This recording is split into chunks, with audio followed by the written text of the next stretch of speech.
Hinihintay na lamang ng Armed Forces of the Philippines sa magiging utos ni Pangulong Rodrigo Roa Duterte para maumpisa ng pagpapatrolya kaugnay sa gagawing mapping survey sa Benham Rise.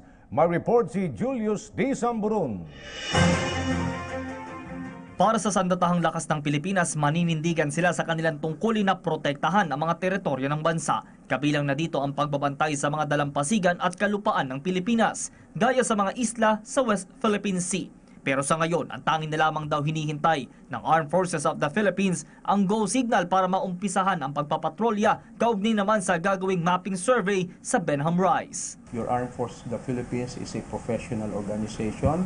We are bound by our duty under the Constitution to defend our territories.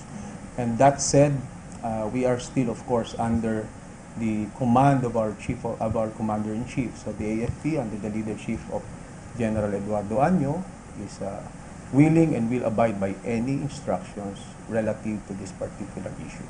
Ayon pa kay Colonel Arevalo, ang AFP ay siya lamang instrumento ng national policy at tumatalima sa kung ano man ang iniatas. Bukod kasi sa kanila, katuwang din nila sa mga ganitong usapin ang Palasyo at Department of Foreign Affairs. May mga kakayahan naman po tayo na ating i-monitor at ating patuloy na matyagan, ating nasasakupan.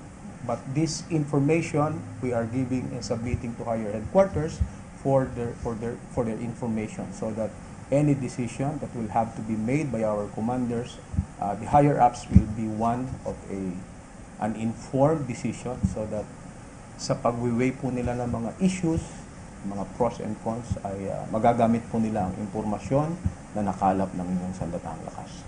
Nauna namang binanggit ni AFP spokesperson Brigadier General Restituto Padilla na nakahanda anumang oras ang militar na tumugon sa atas ng Pangulong Rodrigo Duterte na magsagawa ng survey sa Benham Rise na sakop ng 200 exclusive economic zone ng bansa. Ayon pa sa opisyal, ilan sa mga barko ng Philippine Navy ay may kakayanan din na gumawa ng mapping survey, habang ang iba pang aircrafts ng Philippine Air Force ay may kakayanan naman para sa aerial survey. Para sa PTV News, Julius de Samburon.